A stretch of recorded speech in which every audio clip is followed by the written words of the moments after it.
Well, after taking a break from watching movies last week, I I just decided to watch one of the few movies that I was really anticipating. I saw Hereditary.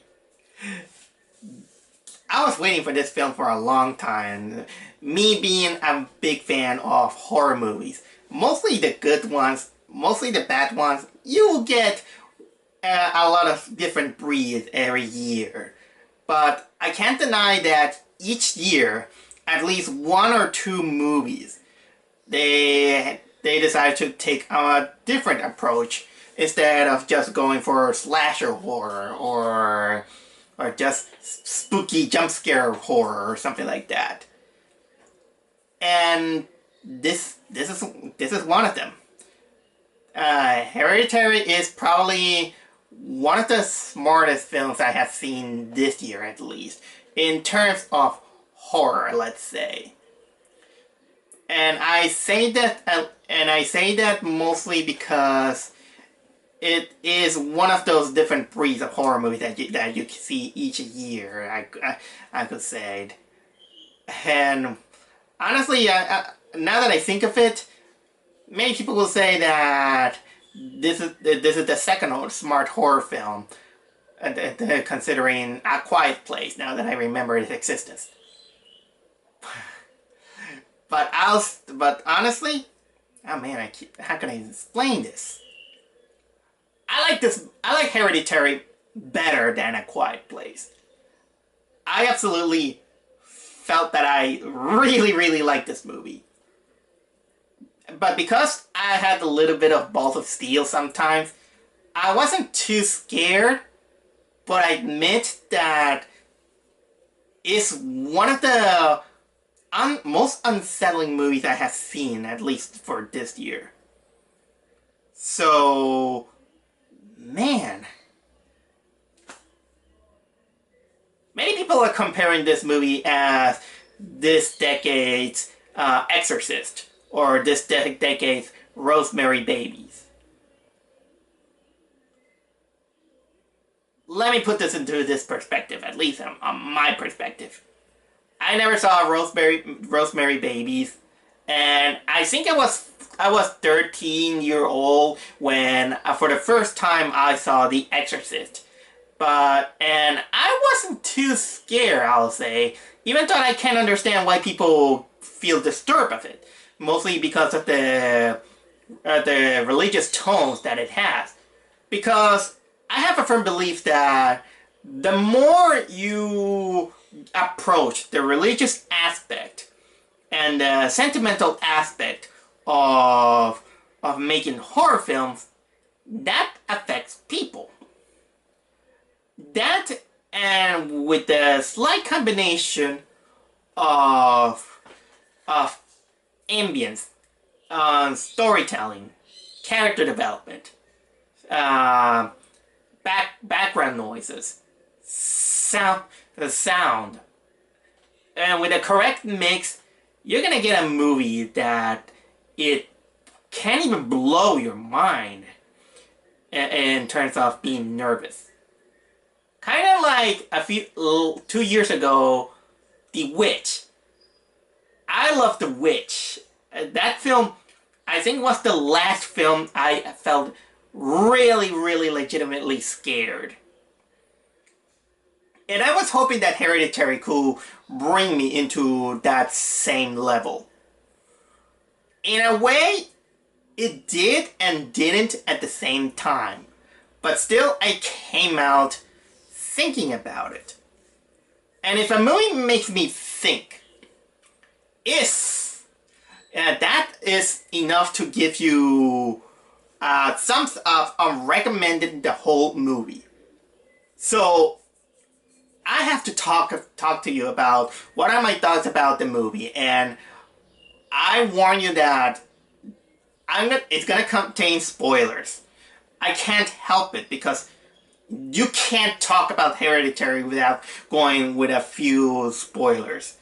So I warn you right now and in advance that if you want to see my deconstruction about this film, on the get-go, I'll say that it is eerily uncomfortable, but it's really well done. So let's get the show on the road. I also want to warn people that the movie is a slow burn. It is one of those movies in which it could be not for everyone who is impatient of things happening in a fast pace or has ADD or something like that. Because this movie is a big setup. And it takes a while to go for the meaty, juicy part, let's say. So, first of all, what Hereditary is about. It's technically a family tragedy, let's say. Because personally I think that the movie is kind of like an exaggeration of people on grief. So, because the movie is about this family who the grandmother of the family, she dies, and she is the one who she was the mother of our the main protagonist named Anne, and she's played by, what was it called, Toni Collette. I remember that she was on The Sixth Sense, let's say.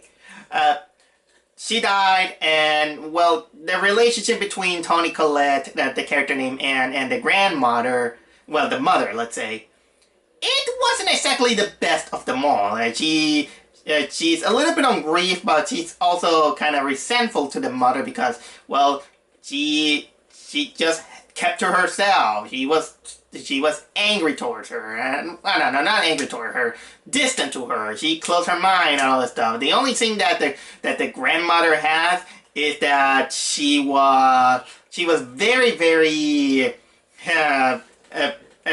endeared with her creepy, but, well, I will say mostly mentally disturbed daughter named Charlie.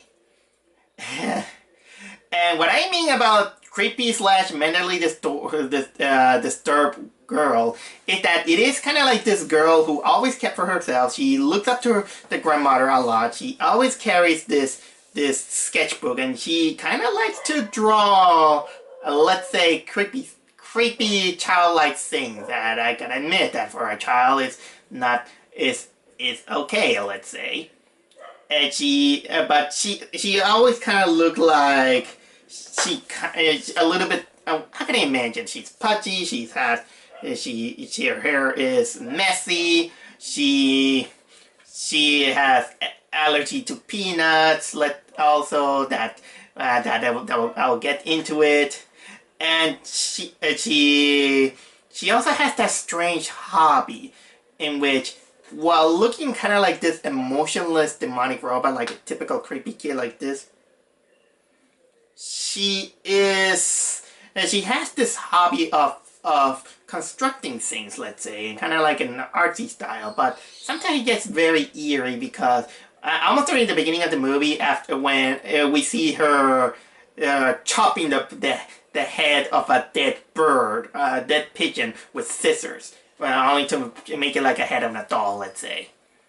Oh yeah, we also had the father figure played by, what was it called, Gabriel Byrne, and also they have the teenager son, this guy with frizzy hair and a mole, played by Alex Wolff. The guy is named Peter. And thank God that Alex Wolff made a better role than this piece of shit named Jumanji. Jumanji. Sorry. Every time I remember Jumanji, it pisses me off. Okay, but this is technically setting up the whole movie. Creepy child, a mother who has problem with grief, and sometimes she goes into also in her dorm, her, let's say, home studio, in which she has this this hobby of painting miniature, let's say. The father doing everything what he can, and the son, Peter, is just, let's say, the typical teenager who likes to smoke weed. And apparently the Charlie, the daughter, is kind of feeling very down on losing her grandmother, who looks up to her a lot, and technically also the Annie character, the Toni Collette character, she is kind of getting the pressure out of everything. She even lies to her husband by saying that I'm going to the movies, but she never goes to the movies. She just goes to a committee of people in grief of losing their dear ones or something like that. And yeah, we have this slow build up, and you might be thinking, okay, when the actual plot is gonna start? The actual plot actually comes up out of nowhere, let's say, because the big thing that happens is that eventually all these there were some clear suspicions that the grandmother was doing something very eerie, and it wanted to involve the Charlie girl. And yeah, you might be thinking, okay, we're going into this Charlie girl. She's gonna be typically being the demon child, tired cliche that I have with demon child, let's say. I kind of hate this people trying to defend children just because for the sake of children and not knowing how demonic they are. But it never went that way, because the plot finally comes when Peter, the teenage son, he's invited to go to a party, and when he asks permission to his mother to borrow the car, she forcefully drags the daughter Charlie to accompany him to the party, considering that she's 13. She's 13, which honestly in my mind is like, oh, that was a stupid mistake, because you can't force anyone to go to parties, even in younger ages. It's kind of like me, an 18-year-old who going to a brothel, and then someone comes and say, hey, and take your 10-year-old your sister to this party. How that's gonna work? So anyway, they go to the party. Then Peter irresponsibly say that, hey, I'm gonna smoke weed upstairs. You just hang around there. Hey, they're serving chocolate cake over there. Go have some. But unfortunately, later it is revealed that the chocolate cake has peanuts. It has nuts. So she gets an allergic reaction so much that he has to rush her to the hospital. But during the ride, she began to have those fits of allergy. And trust me, people, peanut allergy is deadly. Really deadly. So watch out if you're allergic to that. So what happens is that it is in the middle of the night, and since they live in almost remotely the middle of nowhere, what happened is that in the middle of the road he finds the dead carcass of a deer, and he swerves the car, and he tries to maneuver to avoid stepping on that carcass. But unfortunately, because Charlie was having this allergic attack and needed some air, she put her head outside the car, but during the swerving, her head smacks into the electric or telephone pole. So technically, her head she gets decapitated in that really, really painful way, and yeah, she died. The Charlie girl, the demonic girl, dies in the beginning of the movie, and I was like, whoa, what? And now this is something different. Oh yeah, and the Peter is like, it stays like looking at his face for almost a minute, and yeah, he returned to the car, with that dead body decapitated, and he doesn't tell anyone. It takes the whole morning until we finally hear the reaction of the mother and the father seeing the decapitated body. And yes, we know later that it's decapitated because after that scene, we see the head of the girl on the roll and mangled and being eaten by ants. And then they get another funeral. It kind of sucks when you get a funeral 1 month after another relative died. So Annie, the Toni Collette character, now she has to deal with double grief. She so much that she becomes a little bit more distant to her family, especially her son, because she in her mind she kind of blames him for the death of Charlie, let's say. I mean, maybe I'll say that both are to blame because, I mean, the guy was a teenager, let's say, and yeah, he acted irresponsibly on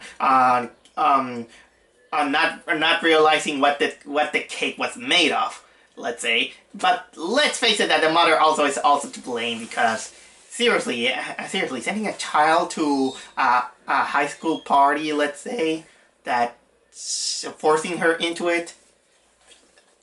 Well, it's some issue, let's say. But trust me that at this point, this is when finally things begin to pick up and being interested on what is going to happen. Because first we got the side of the Toni Collette character in which after losing her daughter, she finds this woman who she kind of says that she is gonna help her deal with the grief and all that stuff, much like she also had to deal with her. I think it was an 8-year-old grandchild who also died by drowning, let's say. But during the same time, we also have the Peter, the Alex Wolff character.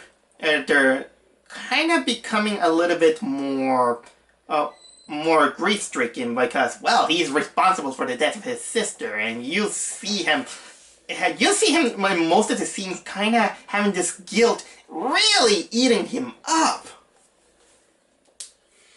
But then, little by little, pieces are becoming to come up. Mostly it feels like very psychological in a sense. I mean, for example, Peter is beginning to having nightmares, let's say, and he even begins to like many people, they kind of begin to see something really unnerving, kind of in the background or in the darkness or something like that. And Peter kind of also begins to hear something that I kind of forget a little bit on telling you about the personality of Charlie. She has this pet peeve in which she always come up with that noise that she does with her mouth. The noise is technically this. And this is going to be a thematic of this film. And yeah, the guy, he begins to hear that noise anywhere where no one's supposed to be. Even at night, he just hears this. No, it didn't come up. Like this. Something like that. I'm gonna go into that tangent right now. But in the end, kind of nothing supernatural happens. And if you're thinking, and what about the father figure, the Gabriel Byrne? Poor guy. During the whole movie, he's kind of like the most grounded character in this whole situation. He tries to keep things in balance, but he also has a little bit of a weird call from the cemetery where someone grave robbed the grandmother's body out of the cemetery, and while he watched everything, he's like, oh my god, how the hell am I supposed to fix all this situation? So yeah, everything is everything is kind of downing down into this miserable spiral. There's even this scene which is something that should be noticed in the Academy Awards. Because it was the dinner scene and they're all eating, and yeah, they are. There's kind of like this hostile air between everyone, and this is when they begin to bring up the death of Charlie, and about blaming and all this stuff. Even Peter begins to say it. Hey, Mom, if you're bottling it up, why don't you just say so? And she finally breaks up, and she begins to scream out loud how much of everything is to be blamed about everything. But my God, at that moment when that scene ended, I was like, this is Oscar moment, people. Oscar moment. And yeah, everything. And yeah, how can I explain this? There's so much. There was a lot of things that kind of make you think, what the hell is going on? But then the second part happens. The second part, let's say that it's probably what makes people a little bit more conflicted about this movie, because nothing supernatural happens on the second half of the film. But after that, it finally happens. What happens is that in the second half, remember the friend of Annie who she met and all this stuff? Well, it is revealed that she made a seance and decides to communicate with the dead. And, well, apparently ghosts exist in this reality, and when this happens, with the seance, the communication with the dead, this moving the glass out of nowhere, all this stuff, I just watched on my smartphone's clock, and it was an hour and 20 minutes for something supernatural to finally happen. What happens is mostly psychological, let's say. There was also one brilliant and yet kind of disturbing moment in which it is revealed that Annie technically has problems sleepwalking. Yeah, they've been saying that she kind of sleepwalk, and they say that she once tried to kill her children, because I don't know, for something like that. I was kind of struggling to pay attention, but there was this moment in which, in my mind, it was like, you know what?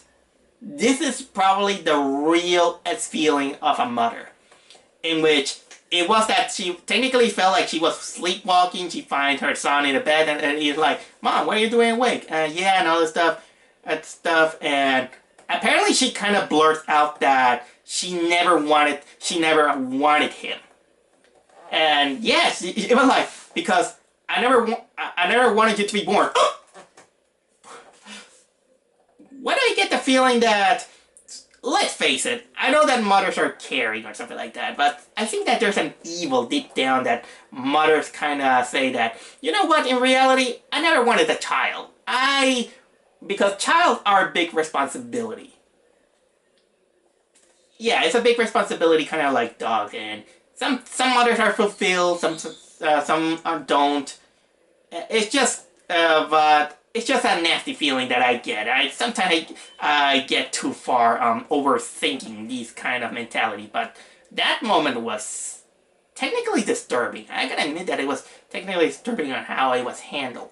So returning to the paranormal stuff, you can see that later that the rules of the seance is that they need to be on a place where probably the spirit is gonna be, and also they needed some kind of let's say a personal possession from your loved one. In this case, they wanted to use the black sketchbook that the Charlie girl had, and you can see Toni Collette's acting, in which it goes hysterical. She is kind of like the deep grief of, man, that this woman, she really needed help. Because she wakes her family in the kind of like, I think it was 4 or 5 a.m. for trying out the sands. And at first it was like, woman, you're crazy. I mean, maybe the father figure is like, the father named Steven. It was like, woman, this is ridiculous. And probably the Peter guy, while scared, is like, you know what? Let's get on with it. And yeah, scary things happen when the glass begins to move and draw things out. And yeah, it's kind of scary in a way. But the funny thing is that in both both scenes at the sands, I kind of gave a little bit of a chuckle at the reaction of the character, because since they're on a table and when the glass begins to move, I like that first the Toni Collette character and then the Gabriel Byrne character. At first they were kind of like having this skeptical face, and their first instinct is to look under the table like this. I don't know, I kind of chuckle myself because, yeah, they really nailed that. If something moves without touching my hand, I will just look if there was some kind of mechanism to fool us and just watch under the table. And yeah, things are kind of crazy, and from this point, more things begin to happen. I mean, finally we get everything is going crazy. The nightmares of Peter are getting worse. He even still begins to see his sister in the corner, and she calls his attention by making, you know, the usual noise.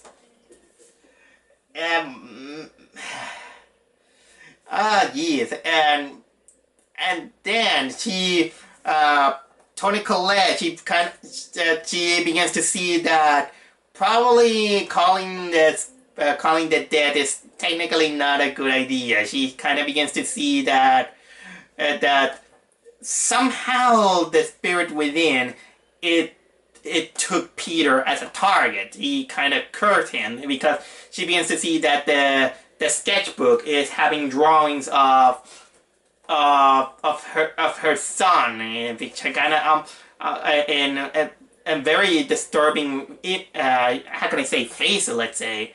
And when she finally decided that, okay, enough is enough, I'm gonna try to solve the situation. I gotta get rid of my daughter's possession. When she tried by burning the sketchbook, but unfortunately by burning the sketchbook, apparently this sketchbook has this power that if you burn the sketchbook, she'll also be burned with fire and all this stuff. So she had to take it out.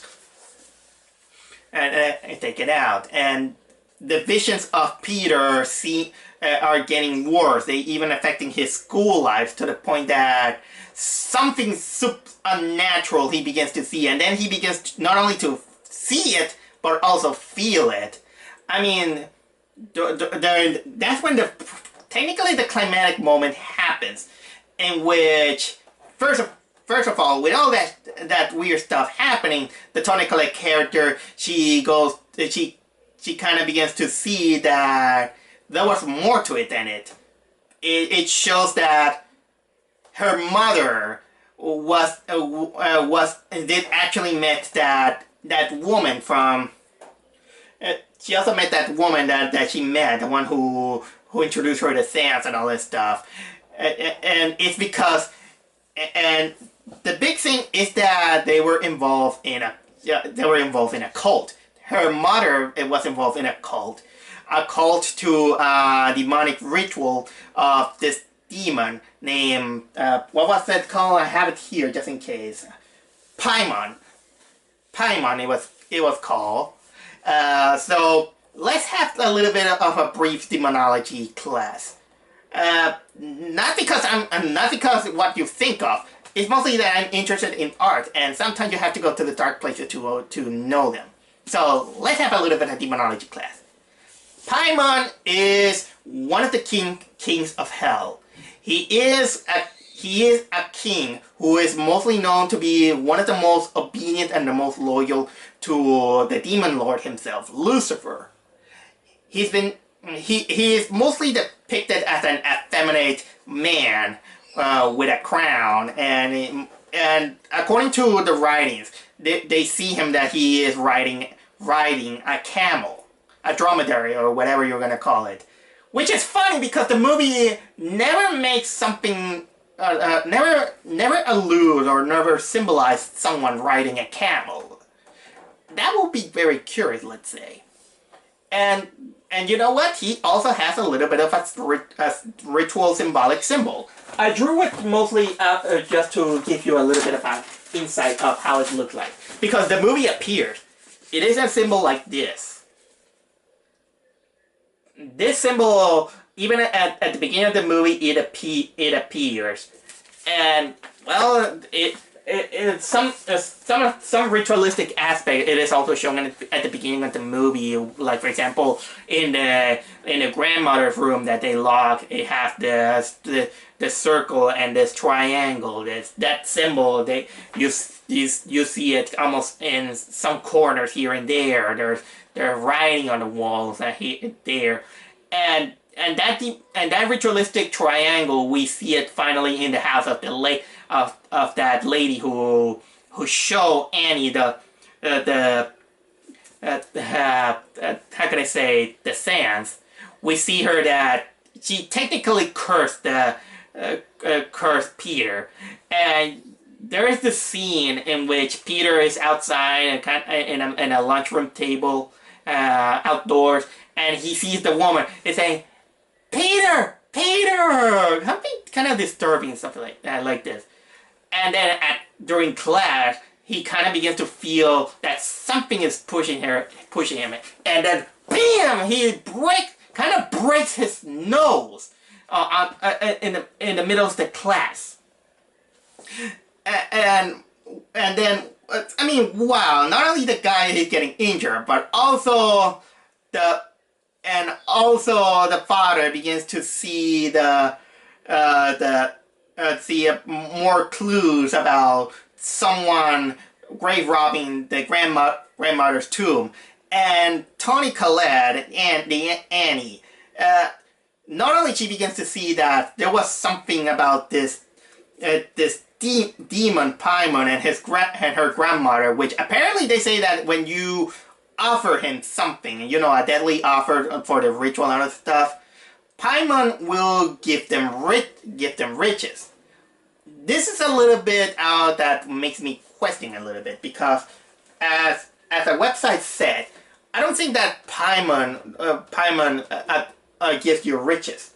According to what they say, and from our website that I'm watching, and I quote, Paimon gives the power to influence and control others and teaches the art and science.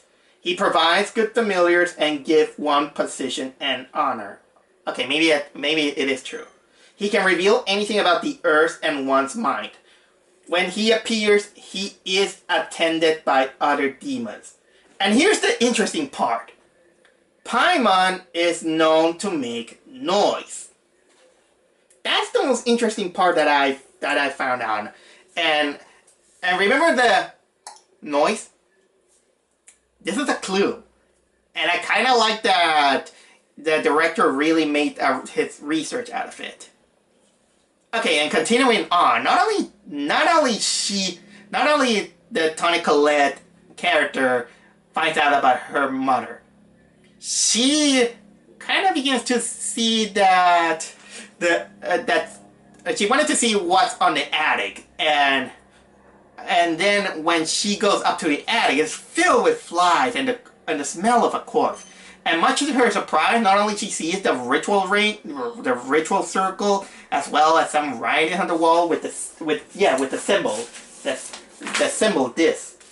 She finds a decapitated body. Gross. And finally, we get to the climax in which the father finally takes Peter from school because, well, he got his nose injured and he's unconscious and he puts it on the bed. But then, and then the Annie character, she's like very, very hysterical. And she's like, I seen, there's a body upstairs and all that stuff. And yeah, he sees it and he's like, oh shit, why the fuck didn't you call the police? And she begins to explain her that my mother belonged to this ritual and all this stuff and all that. And he's like, woman, I don't know what to believe. And the guy just looks at her like, what the fuck, woman? And then he says that he kind of realized that, hey, that body upstairs, that's your mother's body, woman. Don't tell me you're the one who dug the... You're the woman who dug the body. No, I didn't. It wasn't me. I didn't mean something like that. And probably in a way she's right because the movie is kind of vague, but curiously vague, saying that maybe she did because you know she sleepwalked and all this stuff. I mean, technically, yeah. I mean, in a one earlier scene, maybe during her sleepwalking, she almost strangles her own son. And remember that I told you she almost killed she almost killed him by dousing him with paint thinner and burning it, let's say. But this is when she kind of begins to say, please, you burn this book. You should be the one. You should be the one. I can't do it. She does it with gasoline, the book, and all this stuff. And I don't know what was into this guy's head, but he had the correct response saying that, woman, you need help. But what happens is even more supernatural. The guy's like, fuck, woman, I'm not gonna burn this book. You need some help. And she's like, no, you gotta burn it. She grabs the book and she throws it into the chimney fire. But it was the what was it? Steve, the character. It was Steve's body that burns. He's the one who goes into flame, like. So in a way, it kind of tells me that this woman finally goes off her rockers because. Why do I get the feeling that she was actually trying to sacrifice her husband? And yeah, we finally get to the final bit where Peter wakes up. He finds his father burnt into crisp, and we begin to see kind of like naked people around them, kind of like naked old people, and then the mother begins to chase him kind of like a monster, like, and he hides in the attic. The mother kind of even bangs herself, like, really disturbing imagery. Really disturbing imagery. But then, Peter, of course, he goes to the attic and finds, he smells the whole thing, his putrid smell. And man, things get eerie in a way. He finds the circle and he finds kind of like the body was apparently moved somehow. I don't remember exactly what happened, but he begins to hear this, and when he looks up, he kind of sees Annie, who apparently learned how to fly. Considering that on a previous scene she was crawling into the walls like she was freaking Spider-Man, but now somehow she just moved from the basement to up there, kind of apparently teleportation, and she's just there floating, and apparently with some piano wires slowly decapitating herself, like, and you see it like. And poor Peter, he's just kind of doesn't know what to think. He's too scared to scream. And he's like, and yeah, the head falls off, and And then Peter sees in the darkness, and much to his surprise, he sees like creepy old people. And Peter's like, ah! Oh shit! He jumps to the attic window. He falls to the ground. So he dies because he died from a two-story high house. So technically, he's got pilgrims out. He's got pilgrims to death. And apparently, we have this this light coming into him, kind of like a soul, let's say. I'll get to that a little bit later when I get a little bit into details. It just kind of gets into Peter's body, and then he just wakes up, and then he just do the like her sister did, and then he sees the headless body of his mother, kind of floating into the sister's treehouse. Which I forgot to mention that there was this treehouse that their sister kind of used as a base of operation. She liked to sleep there and something like that. And after her death, the mother usually goes there to try to sleep with the heater on and all this stuff. So that she goes into the treehouse, and the poor Peter, he just walks. Well, I don't know if it's Peter or Charlie, whatever it is, and he finally enters the treehouse, and inside, this is what I gotta admit, even though the audience kind of had ruined me the moment, because when you see a headless body flying, it's kind of a little bit unintentionally hilarious. The next scene comes up, I gotta admit, I was kind of disturbed. Not as disturbed as the witch in the final scene, but similar to that. What happens is that when he goes inside, he sees people in their ritual pose, kneeling down with their heads on the ground. He also sees the body of the grandmother and his mother also kneeling down without the head. And what happens is that they are adoring this wooden idol figurine in which they have the head of the mangled, decapitated head of Charlie, the daughter, with a crown. And then it is you kind of begin to hear, and I believe that is the woman from the woman that helped Annie with her grief. Well, help in some terms, in which apparently the demon Paimon was looking for a host, but he needed a male host, because apparently it interchanged from a female host to male host. That's technically what I kind of to understand. And the movie kind of ends with Peter. I kind of had this. I don't know if he's alive or not, or if he was really possessed. It's mostly on your interpretation. Is he just standing there? They put him this crown that kind of looks like the crown you get from Burger King, and you see the ritual. It's the ritualers, the ritual guys. The cultists, that's the correct word, the cultists, saying, Lord Paimon has finally come, and he got his host to a male host, the one that he wanted. We are here to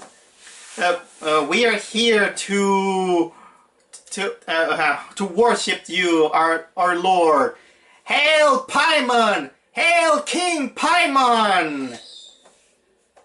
And we get this 1 second shot of the whole treehouse with the guy just standing there with the whole cult, and whoop, the movie ends.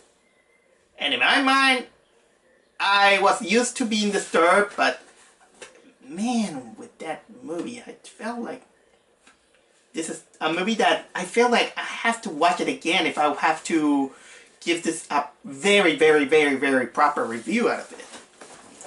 So those are my issues, my things with the story, which I absolutely like. I am glad in one thing that they didn't stick out with the demon child being creepy, and they make bullshit decisions to defend a demon child. And what I like is that in a way of children being targeted by a demon, I am happy that this time they decided to use a teenager instead of 12 or 10-year-old child, which in a way it kind of tends to get annoying in one way, depending on the child. But the movie kind of also draws a little bit on the line, considering, and that is mostly about the acting. And don't get me wrong, the acting is phenomenal. Like I said, Toni Collette giving that whole rant during the dinner table is totally Oscar worthy, and the others are doing really, really well. Even the creepy girl, the Peter, the Steve, the father figure, everybody does their part. Although, in a way, I heard many people saying that some part, the acting comes off a little bit too much, a little bit too overacted. Which, I kind of disagree. I kind of disagree because when someone is having some kind of big, giant emotion that they can't control, you kind of see that it's normal to see that, man, you're exaggerating. So I can forgive that, mostly on the part of Toni Collette sometimes acting like or there were a few scenes in which Peter gets a little bit too overacted sometimes of when he gets scared, that he just begins to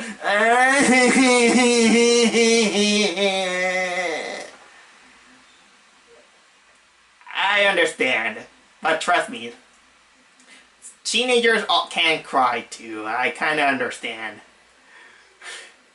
Why do I get the feeling I would like to put him crying like that when he realized how awful he was in that shitty movie Jumanji. I'm sorry, I can't get over that.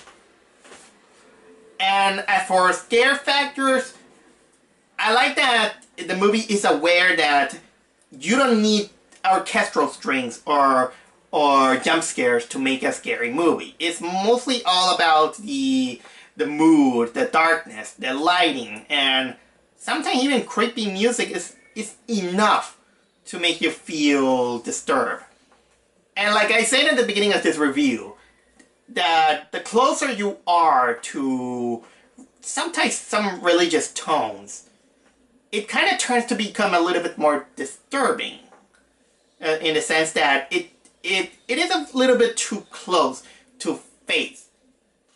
And technically this kind of becomes a perfect weapon for horror movies to tackle on.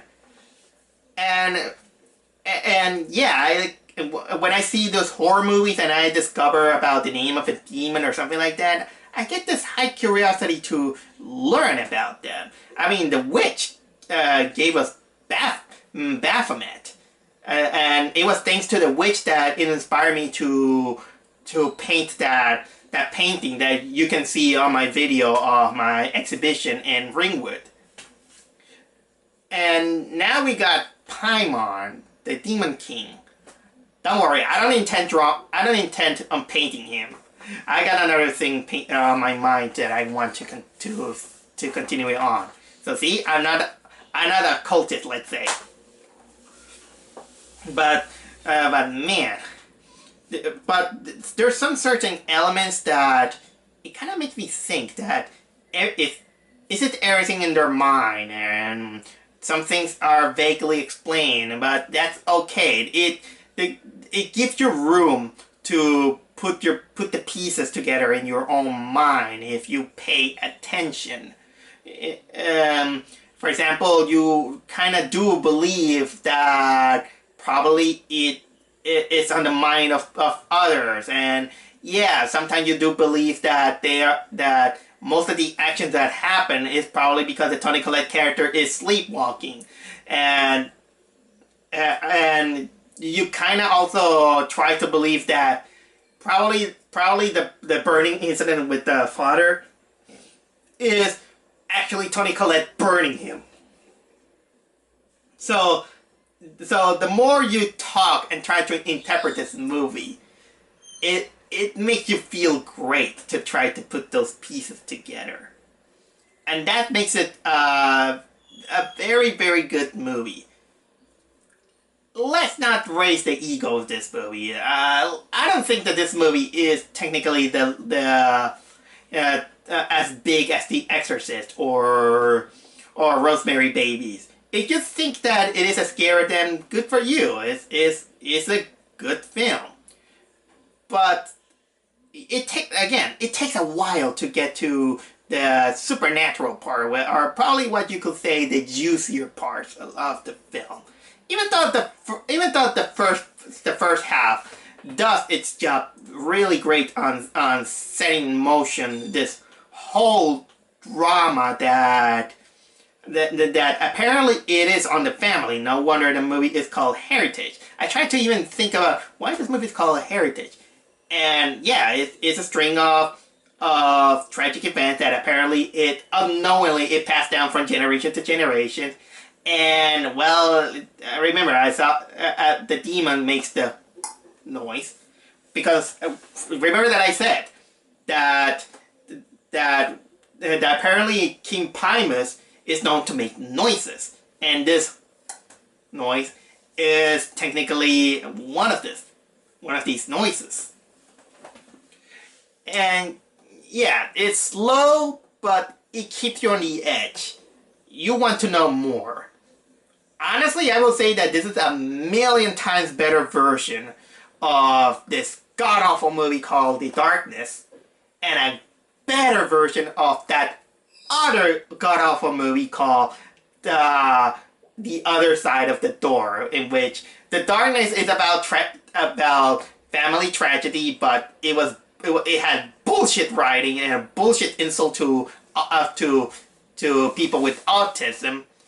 And The Other Side of the Door is very, very exaggerated with the concept of grief. As a final note, I'll say that, yeah, it's bad to lose family member, let's say. Don't let yourself be drowned into grief or guilt. And try to remember the things that you got or what you will get in the future. That's that's pretty much the lesson I want to share while watching Hereditary. So if you have a time, check it out. Yeah, you're gonna love it. You're gonna love it. You're gonna talk about it. That is my guarantee. So I hope you enjoyed this review as much as I enjoyed this movie.